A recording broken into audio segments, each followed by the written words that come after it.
Dead as a Doornail, Book 6 of the Stan Kraychik Mysteries. Author, Grant Michaels. Publisher, St. Martin's Press, New York. Narrator, Eric Aust. Chapter 14. Next morning, I'm out bright and early. It's springtime again, no blizzard conditions, lots of sunshine. I put on the sunglasses and visor cap I wore yesterday. Those, along with my new mouse brown brush cut, should provide near-perfect camouflage among the other lads strolling the south end. First stop is police headquarters to tell Lieutenant Branco about the link between Gardenia and Sons Construction and Tim Chignassi. As I get off the elevator on Branco's floor, I see someone vanish into the adjoining elevator. A smallish person, I think, with dark curly hair. I get to Branco's office. His greeting. "What happened to your hair?" I explain the dipping lip. He looks dubious. Then I relate what I learned from Benji about the Gardenia clan and the South End Community Alliance, about the big contract to build a recreational center, and about the accidental death of Tony Gardenia at the building site.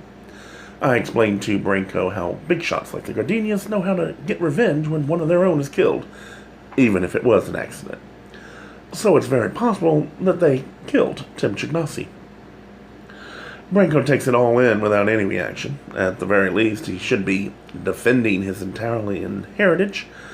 I've implied some awful things about vendettas. Instead, he sits there with a little bitty Buddha smile on his sensual lips. "And now," I say, "what if the Gardenias decide to come after me? I mean, I hired Tim Chignassi. There's no telling how far people like the Gardenias will go to avenge their oldest son." Branco speaks quietly. "You obviously don't understand these things, Stan. It's not like some gangster movie. Even vengeance has its ethics." He talks as though he's privy to such codes of behavior. Maybe he is. Maybe all Italians are. He says, "The people you mentioned might have considered taking further action.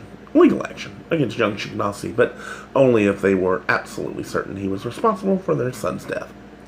As for going after you, well, it just proves how wild your imagination can get. Now, I've got plenty to do without getting tangled up in one of your wild, straw-grasping, hair-brained—" I finished the sentence. "Baroque flights of fancy."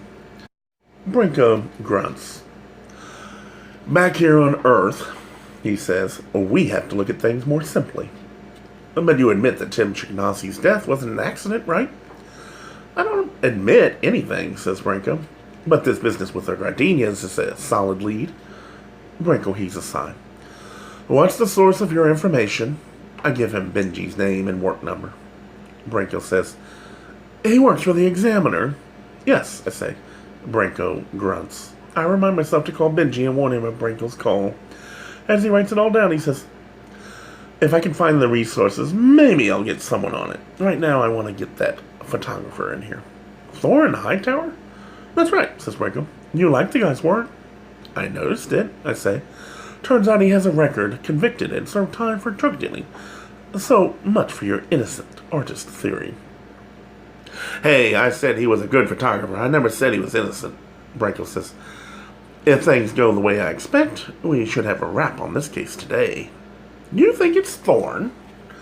Branco disregards my question. "I want to thank you, Stan, for your good intentions. I hope you'll understand when I tell you that I really don't want or need your help anymore in this or any other case. Is that clear? I know you mean well, but frankly the ratio of your help to the problems you create is pretty low. In fact, this time around it's negative. No help, all problems. So let's just break it off now while we're still on good terms, okay?" He looks at me expectantly, as though I am to nod silently, perhaps even to genuflect, then crawl out of his office. Instead, I tell him it wasn't Thorne. "It couldn't be," I say. "He might have a record, but he didn't kill Tim. He loved him like a nephew."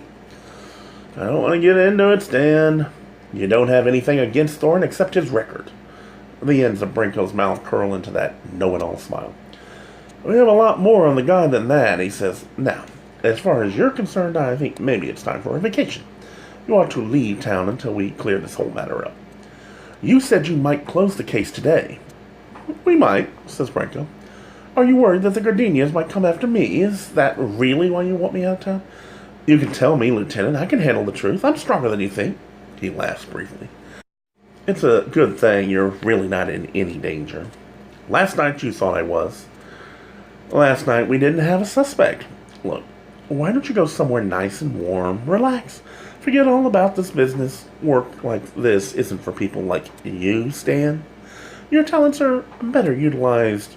He pauses before proclaiming my manifest destiny. Your job, he says. People like you are cut out to have a good time. That's really what you're good at. You should leave the dirty work for people who can handle it. So goes the art of the well-tempered put-down. Now, two things bother me. One, why is Branco suddenly so eager to get me out of town? And two, why does he think I don't know what dirty work is? Has he ever shampooed someone whose only contact with water is during a weekly wash and set? I'll think about it, I say. On the vacation, that is. Then I leave the station.